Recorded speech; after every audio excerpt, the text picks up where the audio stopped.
This is CBC Vancouver News.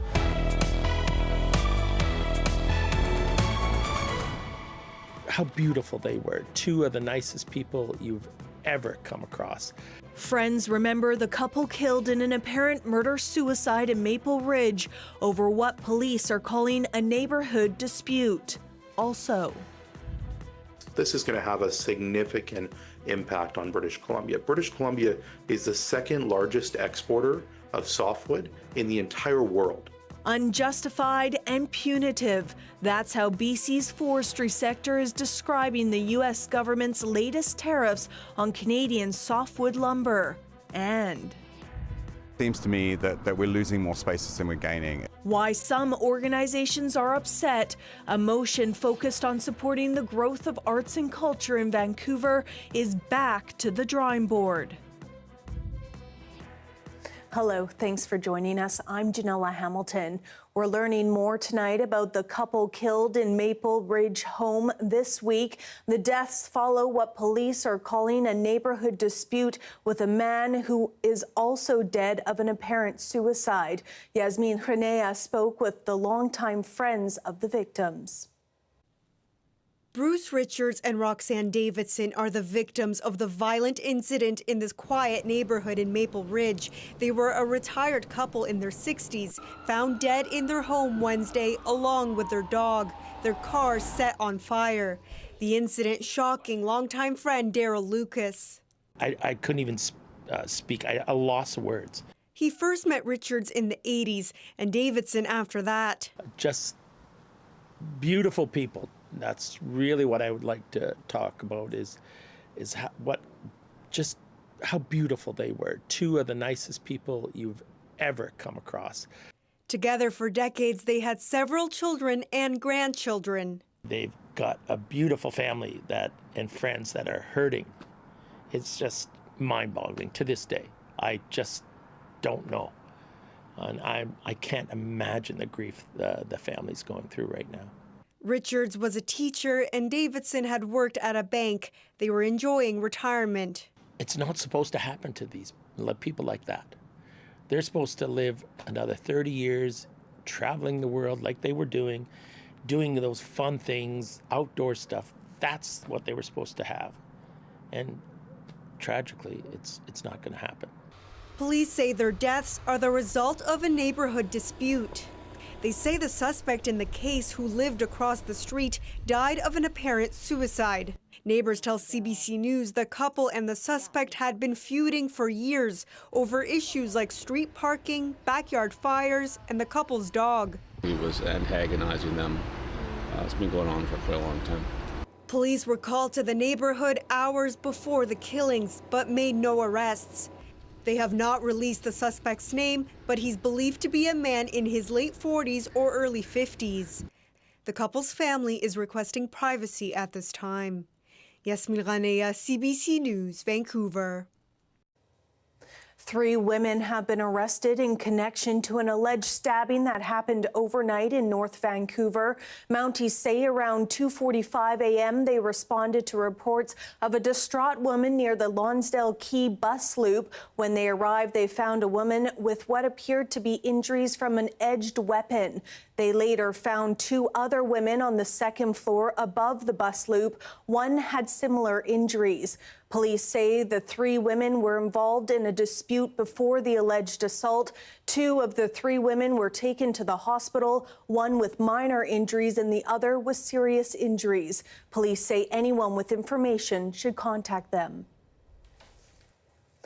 Unjustified and harmful. That's how some in BC's forestry sector are describing the U.S.'s decision to significantly increase anti-dumping duties on Canadian softwood lumber. The hiked duties come amid the growing trade war between Canada and the U.S., and as Akshay Kulkarni reports, it's the latest blow to the province's struggling forestry industry.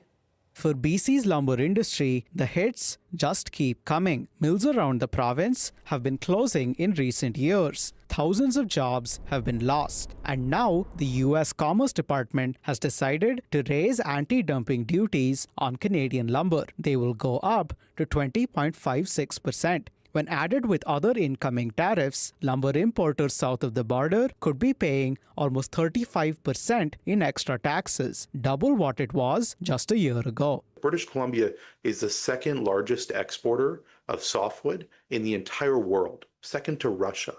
This is a key part of our economy. Parmar says the move will lead to mill closures and layoffs. He says that it's not just BC's forestry industry that's impacted, but also the average U.S. home builder. They're going to need our lumber, they're going to need our trees, and they're going to pay more because of this,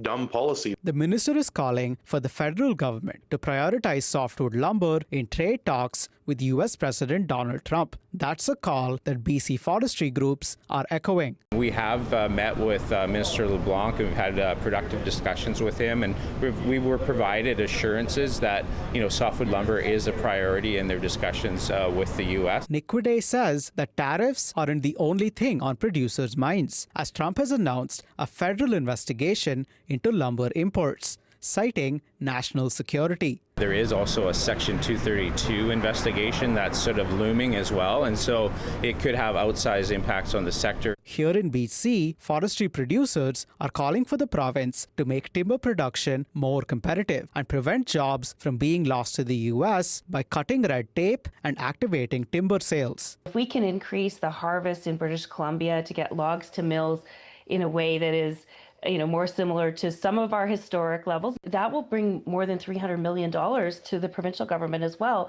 to help address the deficit situation we're in. The forest minister says he's working to find buyers outside the U.S. for BC's lumber as it continues to deal with attacks from all sides. Akshay Kulkarni, CBC News, Vancouver.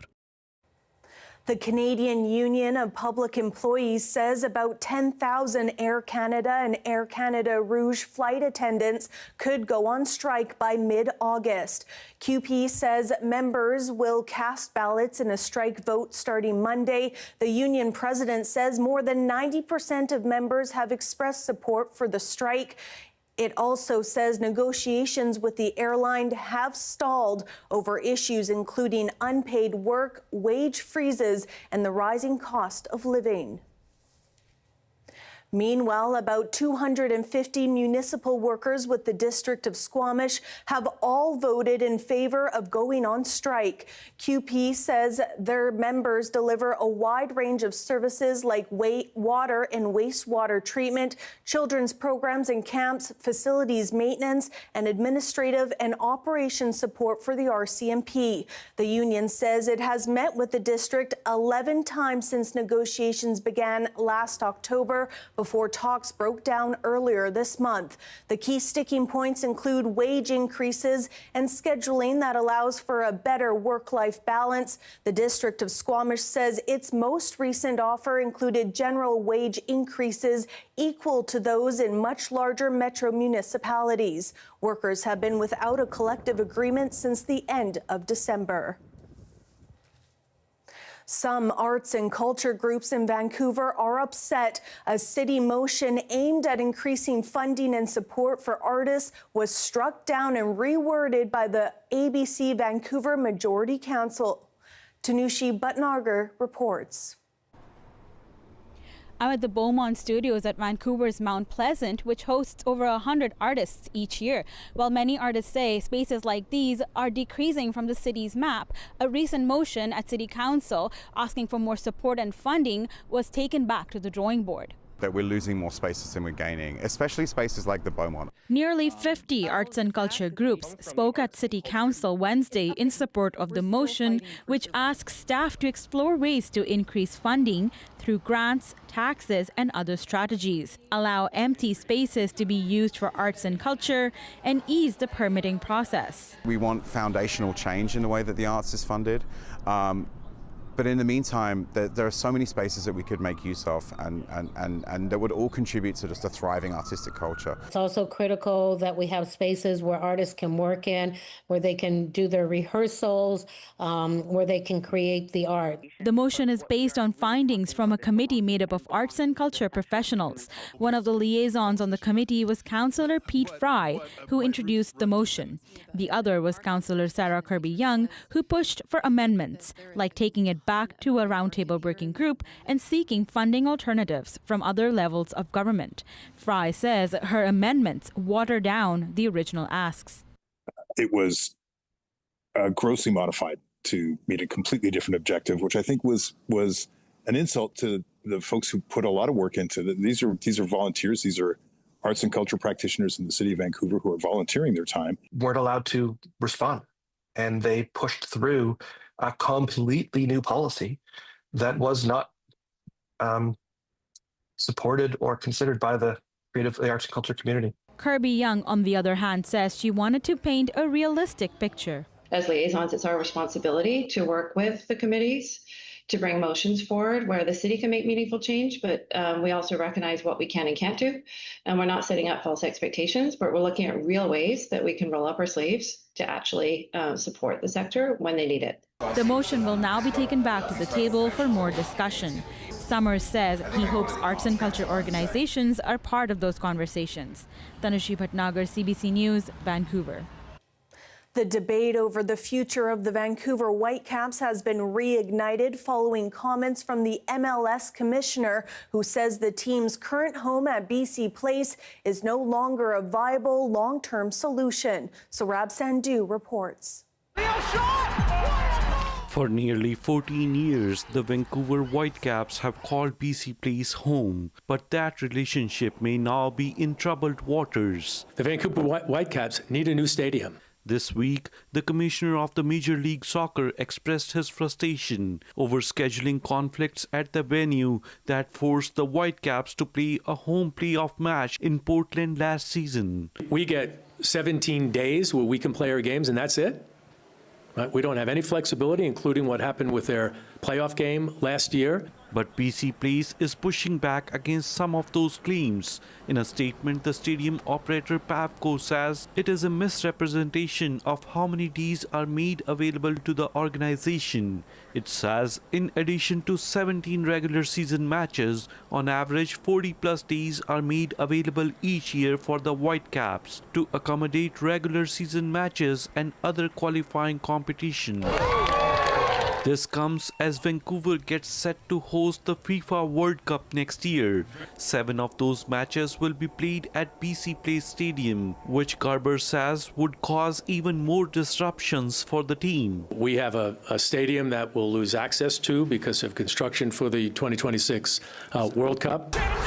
The club, which has been up for sale since December, has confirmed a new team-owned stadium is part of its long-term plan to keep the professional soccer team based in Vancouver. It says it's in discussion with the city about developing a new stadium at the PNE Fairgrounds. Vancouver Mayor Ken Sim says he's committed to keeping the team in the city.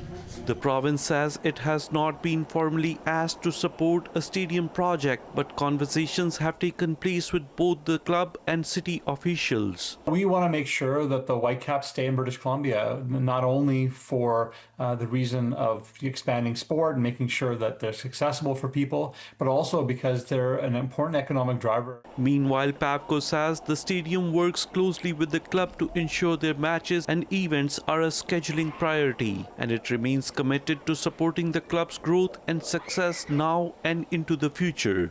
Saurabh Sandhu, CBC News, Surrey. The National Youth Orchestra of Canada is in Vancouver tonight for its 65th anniversary concert. We caught up with the orchestra's CEO and music director, both of whom hail from BC.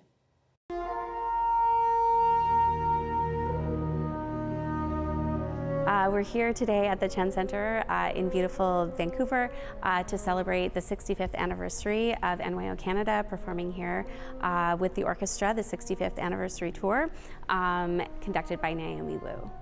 I grew up in Vancouver. This is where I had all of my formative musical training at the Vancouver Academy of Music, studying piano and violin. And so I'm so delighted to have the opportunity to bring these young musicians to my hometown. There's so much talent coming out of the Vancouver area as well, and in BC in general. Tremendous amounts of talent coming out of these communities, and I think there's a lot to be proud of celebrating these young artists. Being at NYO is a really great opportunity to network with peers and learn from amazing faculty, and it's a really great way to kickstart a career in classical music in Canada. For me, I'm from here, so it's really a great opportunity to perform for my community and my family who are here to see me. And I've really gotten inspired by all the amazing work we've done with our conductor, Naomi, and I feel a lot more inspired to pursue a career in orchestral music. I really do feel that an orchestra is such a great metaphor for society, for the best parts of human interaction and experience. It's a group of people coming together to make something beautiful, the whole of which is so much greater than the sum of its parts, but where every single person's role is important. I think music can offer so many things to people. It can offer solace in times of hardship or difficulty. It can offer inspiration and imagination. It can help you to understand a different person's perspective, so create empathy and understanding. And I think it can be a source of hope in difficult times.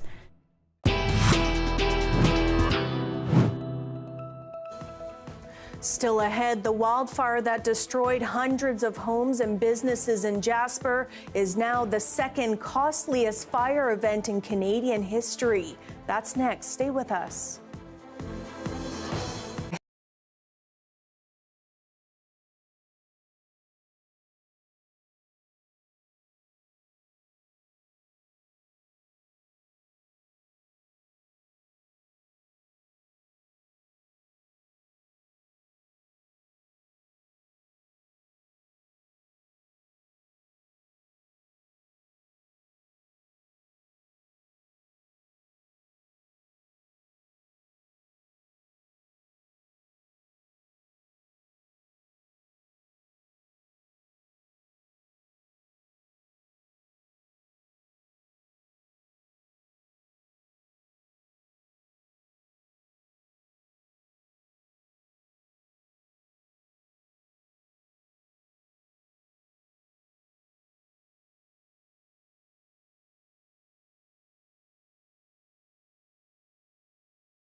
The wildfire that devastated Jasper a year ago is now the second most expensive fire event in Canadian history. And the lengthy delays in rebuilding have some calling for a national agency devoted to disaster recovery. Sarah Reed has the story.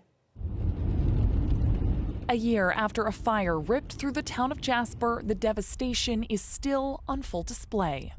There's little bits of progress, but they're not very big yet, so it's a long road. Janet Woods lost her home in the fire and is now living in Banff with no idea when she might be able to return. I've been homeless for a year, trying to get something built, trying to get through all the permits. I don't even have a builder yet, I don't have clearance on my lot. It's the situation many homeowners in Jasper are facing. So far, only one home has been rebuilt. The Insurance Bureau of Canada says frustration is mounting along with costs, as new numbers reveal insured losses have now reached almost $1.3 billion.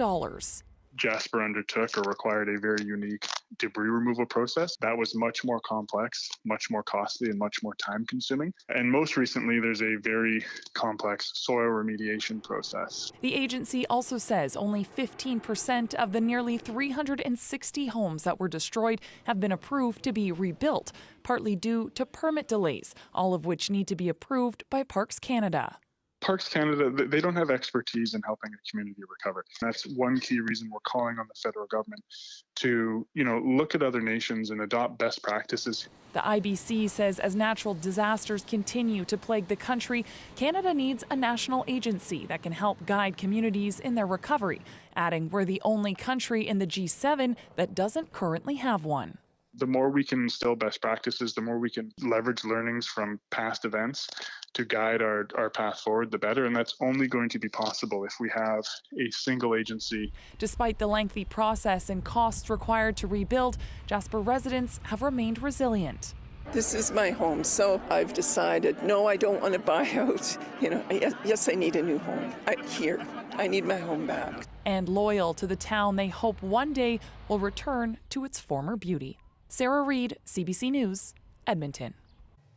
U.S. President Donald Trump is in Scotland visiting the golf courses he owns. It comes ahead of Sunday's meeting with the head of the European Commission, a step toward a possible trade deal with the EU. Mike Crawley reports. It's usually an honor to be greeted by the pipes in Scotland. Not so at this Edinburgh protest targeting the U.S. president.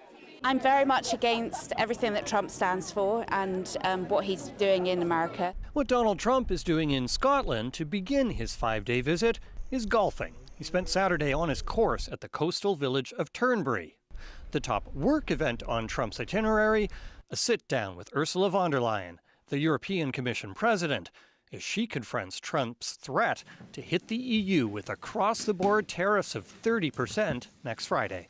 Our primary focus is on achieving a negotiated solution. We want a negotiated solution. Multiple news outlets report the EU is aiming for a deal with baseline tariffs of 15%, with possible carve-outs for certain products such as alcohol. That would be comparable to the tariff agreement Japan reached this week with the US, but not necessarily a template for Canada.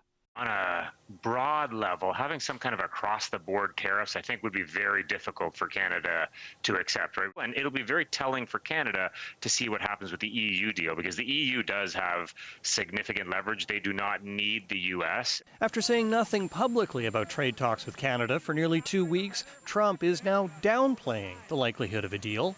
I think Canada could be one where they'll just pay tariffs. Not really a negotiation. His view of the prospects for a deal across the Atlantic? With the European Union, I think we have a good 50-50 chance. That's a lot. Trump also has a meeting scheduled with British Prime Minister Keir Starmer while he's in Scotland. That could include putting some flesh on the bones of their framework deal that would see 10% tariffs on most UK exports to the US. Mike Crawley, CBC News, Washington. Here we have a look at English Bay, where just a short time ago, the final fireworks display at this year's Celebration of Light lit up the sky. Tonight, Nova Scotia closing the festival with an Indigenous-inspired show.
All right, it is time now to take a peek at our forecast. Let's start with the current temperatures around the province tonight.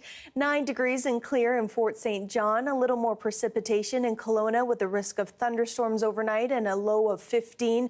On the island, clear in both Tofino and Victoria with a low of 11 overnight. Heading into tomorrow, a lot more precipitation in areas like Dease Lake and Terrace with a high of 24 for tomorrow and a risk of those thunderstorms in Williams Lake, much clearer with a high of 25 and a mix of sun and clouds. In Whistler, similar conditions, and on the island, Victoria, an expected high of 22 for tomorrow, and in Tofino, rain and a high of 16 for tomorrow. Here in Metro Vancouver, 22 is our high for Sunday. It's going to continue to go up until about Wednesday, when we're going to see our hottest temperatures with about a high of 25 before they start dipping next weekend.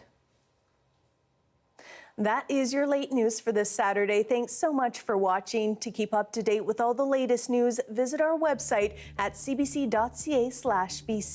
Have a great night. We'll see you tomorrow.